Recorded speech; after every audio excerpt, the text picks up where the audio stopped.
The jaws of Cetus, Firestorm. The lion stood on the command bridge of the rock, waiting as the astropaths took them through the warp and the final approach to Ryn's world. The rest of the Dark Angels were heading to teleporteriums, drop pods, and Thunderhawk gunships in preparation for deployment against the Tyranids. Eager to join them as he was, there was still more to be taken care of to ensure the fleet would reach the battle intact. "Astropath," he said, looking to one of the nearby Psykers. "Contact the Empress." "My lord, we will need our focus to make sure the shadow does not throw us off course," the Psyker protested, causing Johnson to frown. "Maintain our course and speed. I will let you know when we must drop out of warp space. Now contact the Empress." "Yes, my lord." There was a pause as the astropath focused, the lion keeping his eyes forward.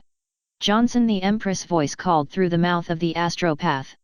"Empress," Johnson said. "We are starting our final approach on Ryn's world. Is our path clear?" "I have done what I can to make sure that the gaps that the salamanders spoke of remain open," the Empress replied. "It will be a narrow gap, though. I have taken that into my calculations," Johnson said. "Send a message to the rest of the fleet that they are to focus on the resonance of the rock. Once we reach the mark I have picked, we should be able to drop out of the warp with no real incident. I will alert you if anything changes." And with that the Empress released her hold on the astropath, the Psyker slumping over while others rushed to his aid. The lion kept his focus forward, waiting for the right signals that they were within acceptable distance to re-enter reality. One by one the displays winked on as the rest of the attack force linked to the rock, save for one or two stragglers whose lights faded into the shadow. Lord Johnson, one of the other officers on deck, said, "We are beginning to receive interference from the shadow." "Your orders." "Maintain course," Johnson said, folding his arms across his chest. "Or were you so quick to forget my command earlier? The navigators may not be able to take the strain dash." "I did not ask for statistics, only service," Johnson snapped. "Maintain course, and make sure all personnel are to their battle stations," the officer nodded, heading back to his station as the lion kept his vision forward. The fortress monastery of the Dark Angels trembled as they moved onward through the warp, some of the astropaths and navigators crying out as the shadow of the hive mind assaulted them. "Hold," the lion called, "but a few more moments, and we'll be upon them." "I am not sure if the mortals can hold much longer, my lord," one of his accompanying Deathwing noted as two Psykers keeled over in shock. "We will manage, just a bit further. The Empress field is still too narrow. We must knock out more of the hive nodes than I thought." The rock shook from another shift in the warp, more Psykers crying out in agony as the Tyranids assaulted their minds.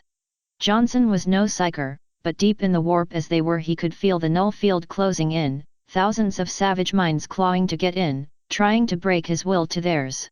Johnson smirked. "Just like the forests of Caliban. Begin the deceleration process," the lion barked. "The Xenos think they have us in their clutches? Let them learn the true might of the Imperium." The bridge crew responded in affirmation, navigators straining as they maneuvered the rock through the last stages of the warp. The entire structure shuddered, but the lion barely moved as they were yanked from the warp and back to reality. Right into the heart of Cetus. Ryn's world lay before them, its once verdant fields and oceans scarred by war and the encroaching Tyranid menace. Two battle barges and supporting craft held position just above the planet's equator, all of them heavily damaged from constant attack.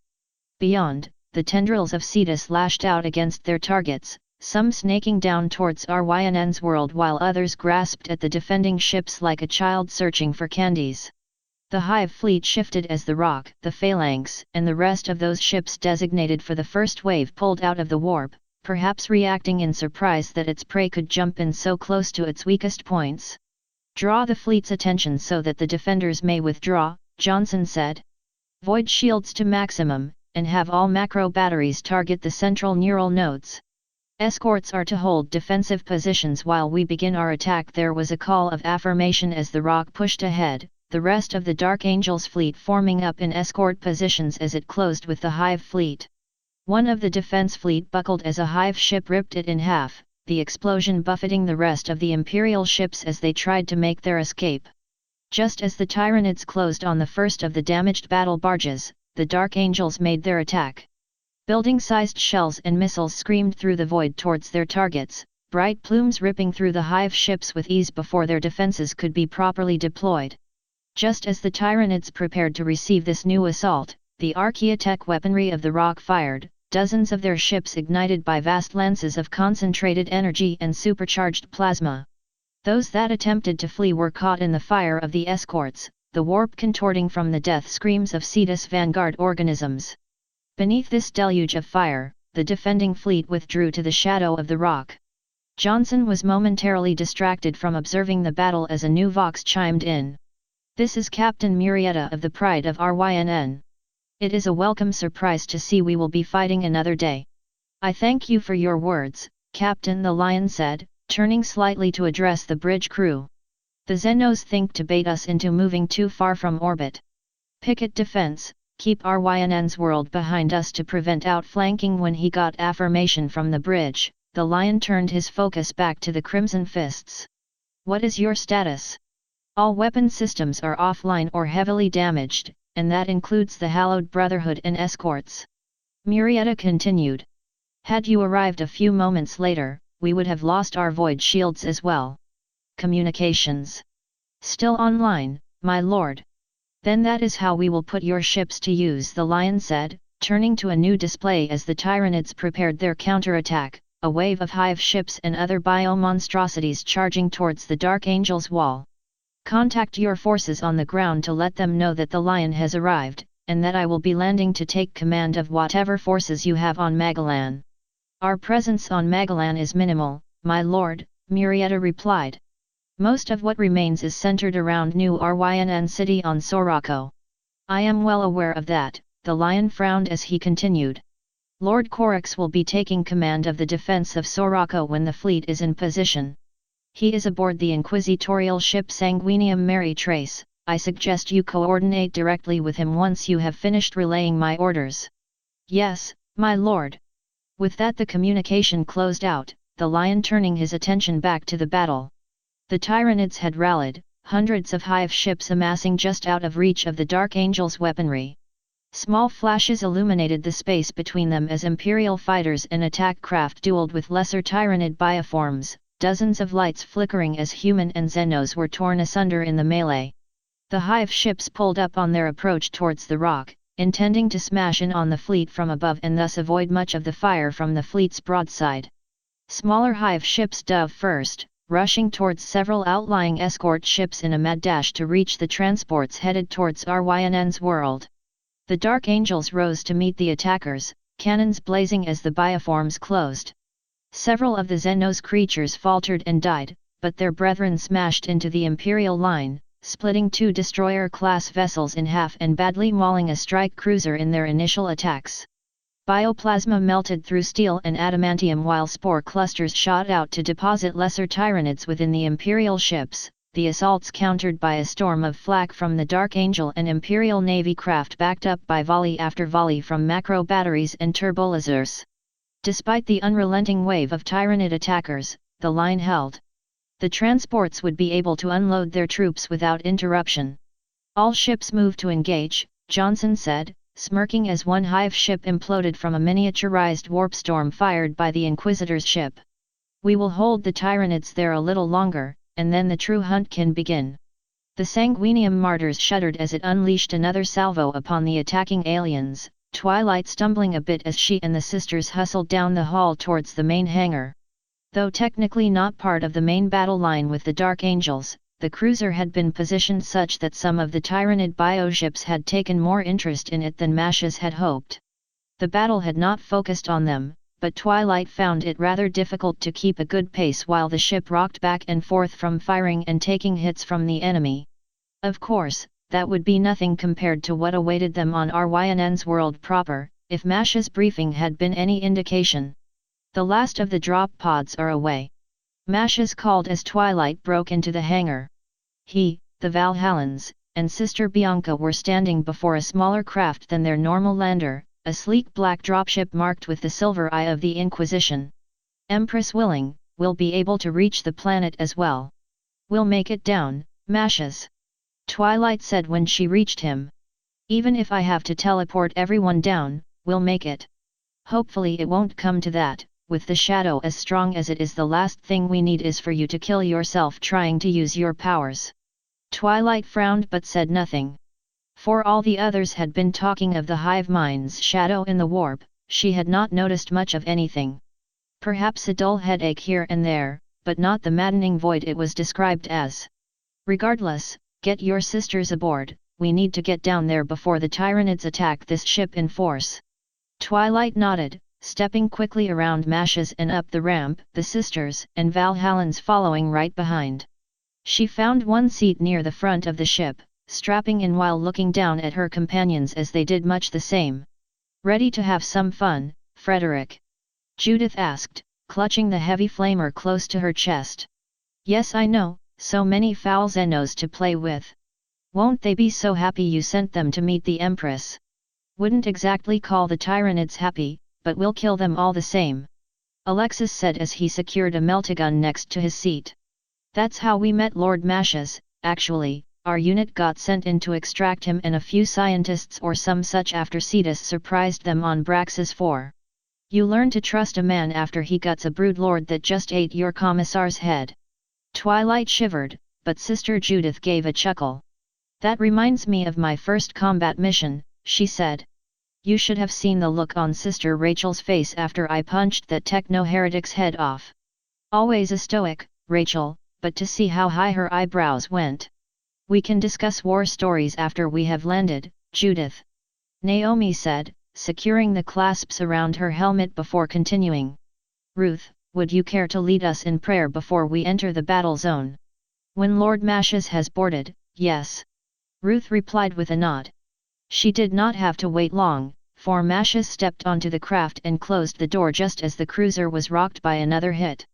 Launch, he called ahead, the pilot giving a nod as Mashes took a seat across from Twilight.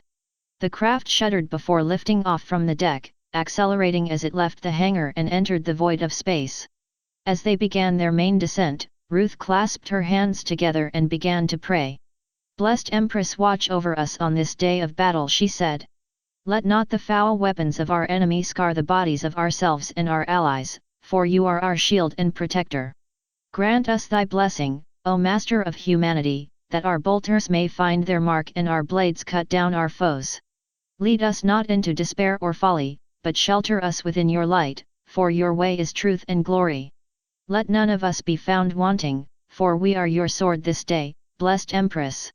Ruth raised her head, giving the rest in the cabin a smile. There is only the Empress. And she is our shield and protector, the others chorused. Twilight had remained silent, though none of the others had seemed to notice. While there were some aspects of their faith that made sense, Twilight was just not ready to make that step into fully joining their worship, yet. What are you willing to sacrifice for the true safety of your friends? The words echoed through her mind again, Twilight shaking her head to clear them away. This, Mashes noticed. What is it, Terra? He asked. Is it the hive mind? No, it's just, she started, chewing her lip for a moment as she thought of the next thing to say. Just a bad dream I had, nothing more. The Inquisitor was not convinced, but made no further comment. Twilight turned away, looking to the rest of her friends as the craft rocked from entering into orbit. The sisters were as stoic as ever, save for Sister Judith drumming her fingers against the fuel tank of her heavy flamer, while the Valhallans quietly chatted about something Twilight could not make out. Bianca had her eyes closed in meditation, her hands folded in her lap, and Mashes had rested his chin on his knuckle, his mechanical hand twitching ever so slightly. All of them were nervous, or hiding their nervousness in some way. Twilight did not want to add to their own troubles right now. The ship shook again, jostling the occupants much harder than normal re-entry. What's the situation up there? Mashes called. We are moving towards the main transports, the pilot replied. But a flock of crones has moved between us and the rest of our allies. I am taking evasive maneuvers now. Keep us on course if possible. Mashes said just as the dropship was rocked by another strike. If we are brought down, the closer we can get to help the better. The pilot did not say anything to affirm that he heard Mashes' request, merely taking the dropship to the right as Twilight heard a screech from outside followed by a prolonged burst of gunfire. Gripping her harness tighter, Twilight took a breath before symbolically moving her hand away from her body, flowing through the motion's cadence taught her to keep herself calm. For a brief moment at any rate, for the dropship lurched violently downward with another strike. Lord Velas, we've been hit. Tentaclids on our port stabilizer. Can you shake them off? As if to answer Masha's question, the general roar from the left engines began to sputter and die down, replaced instead by alien chittering and cracks from sparking electricity. Guess not. How far are we from the city? Still 25 kilometers out. The main stabilizers can hold us for a glide, but given our speed we won't be able to make a soft landing in New Ryn City. Twilight's jaw tightened, her eyes darting to the rest of the occupants. Decelerate us as best you can, and try to bring us down close to friendly lines as possible. Masha said finally. If we were forced down, better in one piece and near our allies rather than smeared across Ryn's world. As you wish, my lord.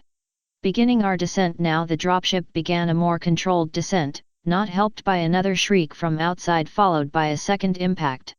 Is there any way to get some help to drive away those things? Twilight cried over the din. There are 2 flights of Stormhawk interceptors currently engaging the Tyranids, the pilot called back as he took the dropship to the left. There are still about 3 times as many Crones for them to face. That was more than enough to get Twilight to fall silent, her grip tightening again. There was another burst of gunfire followed by a shriek, something heavy slamming into the front of the dropship, jostling the passengers once more. The dropship lost more altitude, the left engine still sputtering as the pilot tried to get them back online. Maybe the offer to teleport the rest of the way will be more welcome now. Twilight thought. Before she could voice her opinion, the dropship lurched downward as something heavy landed on top. The cabin was filled with the sound of tearing metal as the Tyranid ripped through the hull, a massive talon piercing through the metal just shy of Twilight's skull. We're going down! Masha cried, undoing his harness and reaching for his bolt pistol. Shake this thing off before it kills us all. The dropship jerked to the right again, and while Masha managed to keep his balance, the Tyranid was similarly undisturbed. More tearing, and a large chunk of the hull above Twilight's head was torn away, giving her her first clear look at the beast attacking them. Like those Tyranids she had encountered on her first day in this universe, it was coated in blue and turquoise armor like that of an insect. 2 leathery wings tipped with scythe-like talons helped carry the monster, and now helped it rip open the dropship like a bag of chips. Its head was skeletal and coated in white chitin, its mouth dominated by a massive biological nozzle that dripped with acid. The hive crone fixed Twilight with a stare, the beast hissing as it drew its head back in preparation to attack. It never followed through before Masha's fired, 3 hellfire shells smashing into the beast's face. It shrieked, thrashing its head around in an effort to regain its vision, but pushing its head back inside the dropship to flood the cabin with bioacid proved futile as Judith, having also unfastened herself, shoved Frederick up through the hole and unleashed a column of burning promethium into the crone's face. Twilight jerked out of the way as Sister and Inquisitor battled the Tyranid, their fire unrelenting until the beast finally released the dropship. Well, that solves that problem. Judith chirped, pulling her heavy flame away from the hole. We're still careening out of the sky in a damaged dropship. Twilight cried. Strap yourselves in before we hit the ground. Details, the sister shrugged, but she was already back to her seat and pulling the harness back over her head. Twilight's grip tightened further as the dropship spiraled towards the ground, her eyes snapping shut as she braced for impact. She did not have to wait long, for within seconds the dropship slammed into the ground. Twilight let out a yelp as she was thrown against her harness, her armor squealing as it scraped against metal. Sparks and chunks of loose metal flew about the hold, small flashes of purple light flickering where those that would have injured Twilight were disintegrated by the power within her armor. Not that she noticed, as she strained to keep her eyelids shut amidst the chaos. Finally, the dropship slowed to a stop. Twilight waited for a moment before she allowed herself to breathe, opening one eye as she surveyed the wreckage. Supplies and broken metal were strewn everywhere, mixing with dirt that had come in through cracks and other body damage. Fortunately, all of her companions appeared to be alive, if a bit dazed as they undid their restraints. "Are you all right, Terra?" Naomi asked as the Sister Superior crossed to Twilight. I'm fine," Twilight said, giving a quick nod as she tugged at her restraints, pausing only when Naomi stepped forward to undo them herself. "Everyone else is okay. For now," Mashes said as he reloaded his bolt pistol. "Hopefully friendly forces saw us come down and are on their way to rescue us, but no doubt the hive mind has their own forces on their way as well. We need to get moving before they find us." Twilight swallowed, giving a short nod as she followed Mashes out of the wreck, unhooking her sword from her hip as she did so. They stepped through the ruined doors of the dropship, Twilight blinking as she got her first good look at Ryn's world. The field they were standing in had once been farmland. Besides the long furrow left by the dropship, dozens of massive craters and collapsed tunnels dotted the landscape, with all plant life having been blasted to ash long ago. The shattered hulls of 3 tanks rested nearby, soot and dirt having caked over camouflage until all were a uniform shade of grey. Broken weapons and ammo casings covered the ground, but as far as she looked Twilight could not see one single corpse, human or alien. In the distance she thought she could see vast pylons of some kind rising from the earth, but she was too far away to determine if they were actually living rather than alien constructs. Above, the sky had been rent apart by the hive fleet, twisted into a myriad of colors and shapes beyond normal comprehension. Massive tentacle-like appendages dipped down from the upper atmosphere, swaying as Cetus devoured all its servants brought to it. Around them, flashes from Imperial ordnance flickered in and out, a dull roar reverberating through the warp as the hive fleet reeled in pain from the counter-assault. While Twilight could still make out the faint lights of stars beyond the battle zone, with the hive fleet so close it was less like stepping onto a new world and more like stepping into the mouth of a giant monster, which was probably true, the more she thought about it. "Try not to stare too much," Alexis said as he came up behind Twilight. "The Tyranids love to bring their ships in closer to spread fear in those that can't fathom the scale of what they're facing." Twilight turned away, looking back to the rest of the group. Mashes had moved to the front of the ship, speaking to the pilot that Twilight could now identify as Mugos Eril. The spider cyborg clambered down the wrecked dropship, a power axe clutched in 2 of his arms while the other 2 carried some other weapon she could not identify and a small disc. "We are in luck, Lord Mashes," the tech priest droned, holding up the disc for the others to see. "Before it went into hibernation, the machine spirit of this ship alerted me to the presence of an Imperial regiment 2 kilometers to the north. That will be our best bet at getting to New Ryn City in one piece," Mashes nodded, looking back to the others. "Stay on alert, the Tyranids can and will attack from all angles if we are caught unawares, and I doubt all 11 of us will do more than slow them down. Nikolai, Alexis, you take point." "Yes, Lord Velas." The 2 Valhallans moved forward, their meltaguns as the ready for any attack. Sisters Judith and Rebecca followed while the other 3 formed up behind Mashes, Twilight, Bianca, and Mugos Eril, the small gaggle of humans starting off as a quickened pace towards the north. They stopped only when confronted by the sound of gunfire, all of them surveying the area in case a firefight was drawing closer to them and starting up only when they were certain they were alone. "Stop, search, start, repeat." Such as their advance as they continued towards their destination. Ahead, Twilight could see a massive structure rising from the gloom. New Ryn City was positively tiny compared to the hive cities of Caesarea and Terra, but it still dominated an area roughly the size of a small mountain. Smoke from industrial buildings mixed with that rising from fires and other damage, joined by columns of glowing anti-air fire rising to strike any Tyranids that drew close. And ahead, Twilight could see a column of tanks and transports moving towards them. "Kadians," Nikolai said from ahead. "I don't think they've spotted us yet. They will once we move closer," Mashes said, moving past the Valhalland and starting towards the Imperial forces. "Let me do the talking, but stay on alert." Twilight said nothing, keeping her attention focused forward as they drew closer to the friendly forces. As she walked, she could feel some loose dirt sliding out from beneath her boots, a faint tremor following after her as she and the others knocked away small clods of dirt. Now, the Kadayan forces spotted them and pulled to a halt, heavier vehicles taking up defensive positions in case they were attacked. "Identify yourselves," a voice called through a vox speaker on one of the leading vehicles. "Mashas Velas of the Ordo Xenos." Mashas called back, quickening his pace so he could close and not have to shout to get the guardsman's attention. "Our dropship was brought down just south of here and we require passage to New Rynn City." There was a pause before the hatch of the lead vehicle popped open, an older man in a peaked cap popping out as the group finally closed to a reasonable distance. "Captain Steiner, Kadayan 501 ST, the man said. "You've come at a difficult time, Inquisitor. Our orders are to link up with the Katachan 211th to strengthen the defense of the main road to the city. We do not have any vehicles to spare for your conduct to New Rynn City." Twilight's heart dropped. No vehicles meant they were in for a long walk towards the city, not helped by the constant threat of Tyranid attack. "At least with friendly units nearby we won't be too far away from rescue," she reasoned.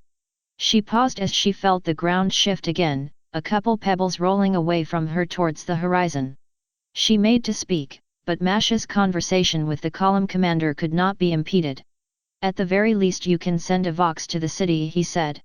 "Perhaps a Valkyrie could pick us up and take us the rest of the way." "I will see what I can do." The captain slid back down the hatch before calling back up. "Though if you continue on, you'll most likely reach the next column before too long. The rest of the 501st should be along shortly. Short-range Vox communications may only get us so far," Mugos Eril said as he moved away from the group. "I will do what I can to increase the range of communications." "Do what you can," Masha said, pausing before looking to Twilight. "I could pull inquisitorial authority, but the front will need all the help they can get."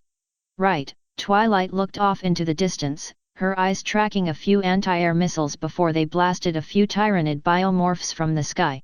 "I suppose I could work out a more effective rotation schedule to make sure we keep all units at full fighting capacity." She paused again. Another tremor, but this one much more noticeable than the others. "Mashas, did you feel that?" "Feel what?" Mashas asked, one eyebrow raised. "Tremors," she said, looking around again. "At first I thought it was just loose earth, but they seem to be consistent and getting stronger." "Is Rynn's world geologically stable?" Her breath caught when she saw Masha's face. The normally calm Inquisitor looked at her with a face of pure shock, his right hand quivering ever so slightly. "Terra," he said, his voice low. "Run, now." Twilight could feel her magic flowing into her sword, purple flames racing down the blade as she looked around for some incoming threat. She did not have to wait long before the command vehicle exploded, a massive column of smoke and fire rising up as the group recoiled from the wreckage. Rising up from a hole beneath the vehicle was a massive serpentine creature, propelled forward by 6 stout claws. Twilight could only stare and watch as the monster tossed its head back, swallowing one unlucky guardsman in a single bite from its fanged maw. The beast leaned forward before unleashing an ear-piercing shriek, blood and phlegm spiraling out towards the ground. "Moloch! Bring it down!" Mashas bellowed, rushing to the right as he raised his bolt pistol to fire. Alexis and Nikolai were first to step forward, bracing themselves before firing their meltaguns up into the Tyranid's face, 2 molten holes punching through the beast's chest. The Moloch shrieked again, swinging to the left before diving back into the ground, shearing off the side armor of a nearby chimera as it continued tunneling. It was out of sight almost as soon as it had arrived, though Twilight could still see the furrows left by the Moloch's tunneling. "Damn it!" Naomi yelled, sprinting up to one of the tunnels left by the monster. "It'll come back around or another attack, no doubt. Keep your flamers on that tunnel, sister," Mashas said as he swept his pistol across the horizon. "The Moloch's just the first wave, the main force will be along soon enough." Twilight spun in place, eyes darting back and forth. The Kadayans had begun to spread out, some of the vehicles taking potshots at the Moloch as it circled the column. Panic had not quite settled in on the humans, but the sudden attack and the loss of their commander had certainly done a number on their effectiveness. Seconds later, the Tyranids arrived in force. Twilight jumped back as more creatures burst from the ground in front of her. They resembled smaller versions of the Moloch with proportionally larger talons, each one giving her a hiss before attacking with a storm of needles launched from their chests. Twilight quickly tossed up a magic shield, the spikes shattering against the purple wall without much effort. The beasts rushed forward, but Veronica and Ruth stepped up to shield Twilight, their bolters roaring as the Tyranids rushed to meet them. Twilight raised another shield, the Tyranids snarling as they clawed at the barrier while she and the sisters retreated back towards the main fight. From the hole left by the Moloch came a tide of smaller organisms, dozens of them scrambling forward to attack the humans beyond. With talons raised they bound forward, stopped only by sisters Naomi and Judith as their flame weapons roasted the oncoming Xenos. The Tyranids shrieked and bled away, sweeping out like flocking birds in search of new targets to overwhelm. By now the guard had reassembled and began providing adequate supporting fire, las bolts and heavy gunfire pulverizing any Tyranids not caught by the sisters' flamers. As they focused upon the first wave, the guard was oblivious to the Moloch's return. With a roar the tunneling bioform lunged towards another chimera, its chitinous body ripping through metal as the beast lunged to grab the humans within. This drew fire from two other support vehicles, but once again the Moloch slid away before any lasting damage could be inflicted, followed soon after by another horde of lesser Tyranids charging from the tunnel it left behind. Those guardsmen that had deployed from their transports moved to meet them, volleys of las gunfire slowing the Xenos momentarily before they came crashing into the human lines. Fight turned to slaughter as the Tyranids tore through the guardsmen. Flak armor provided only scant seconds of protection before the sheer weight of Xenos broke through, some soldiers getting only one choked scream before talons and teeth shredded through flesh and cloth. The Tyranids barely slowed, charging deeper into the Imperial formation while small snake creatures darted forward to devour the fallen. Twilight and the two sisters with her hurried back to the others, Twilight channeling her magic once more in preparation to strike. Ahead, Judith and Naomi had been forced back to back, a ring of flames and charred Tyranids surrounding them as the aliens tested their defenses. Mashes, Bianca, and the Valhallans were pressed up against one chimera with several guardsmen, Rebecca pulling several wounded men away as more Tyranids lashed at them. Furrowing her brow, Twilight released her power, dozens of small purple bolts flying out and punching through the Tyranids like wet paper, the creatures shrieking again as they fled this new assault. "Any lead on our escape?" Mashes asked as Twilight joined him, firing another salvo of hellfire shells into an approaching Tyranid. "No, but we can't just leave these soldiers here to fight against this." Twilight turned, bringing her sword into a guard position as more of the larger snake Tyranids came charging forward. The first swept its talons towards her head, chitin ringing against metal as she easily blocked the strike. "Can't we just find the Tyranid controlling the swarm and kill it so the others flee? If you happen to see a synapse creature, please point it out to us." Mashes lunged forward and planted his sword between the attacking Tyranid's eyes, kicking the corpse away as two more aliens rose up to take its place. Twilight brought her sword down and raised her hand, her body shimmering before time slowed down to a crawl. Darting forward she sliced the throat of one Tyranid, stepping to the left before stabbing the second up through the jaw, ducking away just as time returned to normal and the two dead aliens flopped forward. I actually killed something," she squeaked, just as Ruth pulled her away from the sweeping claws of several more Tyranids. "Do not lose focus, Tara," Ruth said, emptying a burst of fire into the oncoming horde. "We can discuss this later once the Xenos have been cleansed." Twilight gave a quick nod, turning back to the battlefield. Judith and Naomi had cleared an impressive amount of Tyranids, carefully stepping over dead bodies as they moved back towards the guard. Other soldiers had moved forward to relieve them, lending additional flamers to burn back the tide of enemies. With another shriek the Tyranids fell back, some ducking under the flames as they retreated behind the wrecked vehicles left by the Moloch. They shriek and run away whenever that Moloch moves to attack. Twilight said, channeling her power again as she clamped her sword back to her hip. "I've got an idea, we just need it to show up and then we can dash." Twilight did not have time to finish before the Moloch attacked, the beast leaping out of the ground before plunging down towards Judith and Naomi. The sisters had no time to turn their flamers towards the attacker, the monster giving another shriek as it opened its jaws to devour the two. It never connected, for a lavender glow had surrounded both it and the sisters. Judith and Naomi blinked in surprise before they were yanked away from the Tyrannid, Twilight drawing her right hand towards her while raising her left. The Moloch trashed about as it was gently levitated away from the rest of its fellows, a few of the smaller Tyrannids pausing to gauge whether this new development presented a threat beyond merely getting shot. "It's pinned. Good work, Tara!" Mashes cried. "Alexis, Nikolai, bring it down." The Valhallans did not waste a second, stepping forward again and raising their meltaguns to their shoulders.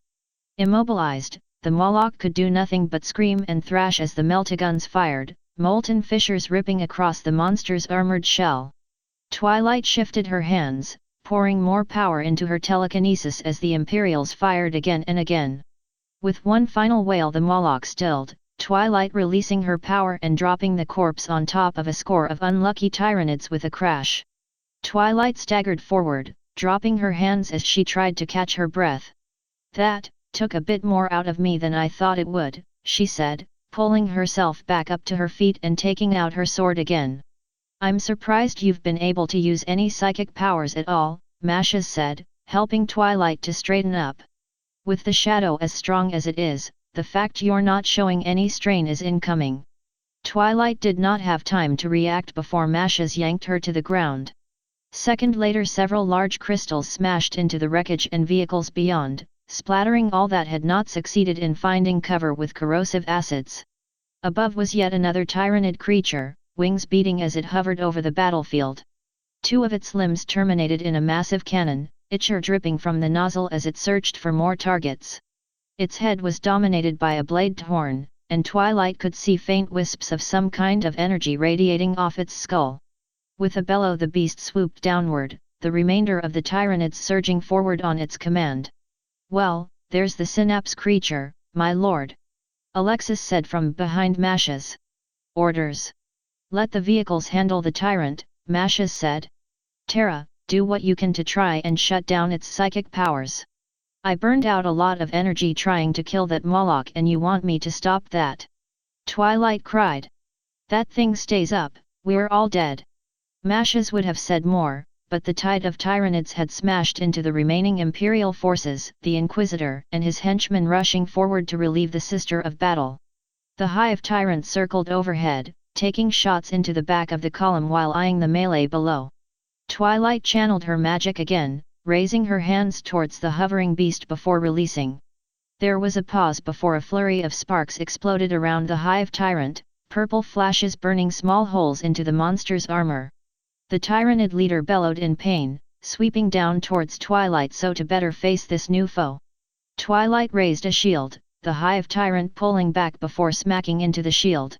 This was only a momentary reprieve before the Tyrant struck, the air around the beast twisting before a bright green bolt of power smashed into the shield, shattering it and sending Twilight reeling. With a leer the Hive Tyrant swooped down, slamming its tail into the ground as Twilight tried to get back up. Another shield helped to cushion the blow, though it was not enough to keep her from being knocked back further. Shifting her free hand about, Twilight reached out through the warp, disappearing with a pop just as the Hive Tyrant struck again. She reappeared further down the line, behind a squad of guardsmen lending fire to the battle in the center. The Hive Tyrant spotted her and took flight, bellowing once more before firing its cannon at her. Yet another shield was enough to hold the shots off, but the swarm shifted and now threw its weight against the guardsmen, even if they were slowed slightly by Twilight's shield. She gave another yelp and shifted her powers, a stream of purple bolts striking down the onrushing Tyrannids before they could attack the guardsmen. The Tyrant swooped back down, another bolt of energy rushing forward and exploding among the humans, three crying out in pain before the psychic energy shattered their bones like glass. With the other humans falling back, Twilight was alone. The Tyrant growled in triumph, circling above her in preparation for an attack. She channeled her power again, opening her mind in preparation for another teleport, but to her surprise the spell fizzled in her hand, countered by another shift in power from the Tyrannid monster circling above her. Thus stranded, Twilight readied her sword, watching as the Hive Tyrant drew closer and closer. "No," she said, channeling her power once more. "No, I am not dying here. I am not going to fail Celestia here. She thrust her hand forward, 3 purple bolts shooting out at the hive tyrant. The beast countered with shields of its own, but one of the bolts managed to break through, exploding against the monster's carapace and knocking it back in the air. The beast managed to right itself, ignoring the gaping hole in its carapace left by Twilight's attack, glaring down at Twilight before swooping in for a final strike. Just before it struck there was a dull thud, followed soon by a massive explosion that finished the job of knocking the hive tyrant from the sky. Twilight scrambled back as the beast crashed into the ground, its horn slicing through the air near her head. As the hive tyrant struggled back from the dirt, Twilight looked around, her head snapping left and right as she tried to locate her rescuer. Striding through the Imperial lines was a mechanical giant, nearly 10 meters tall and painted in gleaming white and gold. The machine barely stopped as it fired again, the battle cannon shell once more knocking the hive tyrant about. The tyrannid rose into the air and bellowed, the sound drowned out by the throaty roar of the giant's massive chainsword as it swung towards the tyrant. The attack missed, but the arrival of the giant was enough to send the tyrannids into a flurry, smaller strains falling back to the tunnels while the hive tyrant swooped out of reach of the newcomer. Taking a breath, Twilight thrust her hands forward once more, a cascade of sparks exploding around the tyrannid again before the giant was upon it. Mere vox casting would not have gotten us such power. Twilight jumped as Mugos Eril appeared next to her, power axe dripping with tyrannid blood. Fortunately, knights sworn to the salamanders were also within reach. Go and assist the Inquisitor. Twilight gave a quick nod, hurrying through the battlefield as the knight slammed into the downed hive tyrant. Mashes, his henchmen, and the sisters had formed up near a slightly damaged Leman Russ, firing off a few last bursts as reinforcing guardsmen took care of the rest. Other than Bianca treating Rebecca for a cut on her head, they all seemed fine, relieved even as Twilight and Mugos Eril arrived. Are you all right, Tara? Mashes asked. I think so. In truth, Twilight found herself shaking as she came off her adrenaline rush, but telling that to the others did not seem vital. We'll make it out of this. Of course, Tara, Ruth said, giving Twilight a smile. The Empress tasked us with an important mission, far be it for us to fail her in such a way as this. As if to punctuate the sentiment, one last bellow from the hive tyrant was drowned out by the roaring of the knight's chainsword, blood and shards of chitin flying about as the beast was eviscerated. Twilight raised her arm to shield her eyes from the sight, gagging as she dropped further off the rush. I don't feel so good, she said. I think it's going to take me a long time to get used to this. No one is expecting you to tear apart a hive fleet on your own, Judith said. Rest for now, then we can get this mess sorted out. Twilight nodded, turning away from the others and looking across the battlefield. 3 vehicles had been completely destroyed, with several more damaged by the onslaught. Dozens of guardsmen lay dead in the field, ripped to pieces by the tyrannids. For their part, the Imperials had left their mark on the swarm, with countless smaller creatures and quite a few of the larger creatures lying dead around the crushed bodies of the Moloch and the hive tyrant. More guardsmen had arrived, dismounting from their transports while the knight scanned the horizon for further threats. So much carnage, how much of it had been her doing? Twilight shook her head to dispel such thoughts, though no doubt they would continue to linger. She drew her attention back as a younger officer approached Mashes, giving a salute before speaking. Lord Inquisitor, your tech priest alerted us that you would be in need of a transport to New Ryn City, he said. 2 chimeras have been set aside for your use. They will conduct you to the city and beyond if you so desire. Just getting to the city will be fine, Mashes replied with a nod. Thank you for the rescue. Our pleasure, my lord, the man saluted again. Luckily this was only a light scouting force and we were so close. We would hate to lose you to the hive mind so soon after arriving. Twilight suppressed a shiver, but said nothing more as the officer departed to assist with the rest of the cleanup. So much death and destruction caused by a light force of tyrannids. Tara. Twilight snapped out of her thoughts before looking up at Mashes. Are you sure you're okay? She started. It'll be rough, I suppose. But I have to face this if I'm going to be of any use to the Imperium. If you say so. Mashes said with a shrug. Come, let's get to New Rynn City before the Tyranids decide to come back.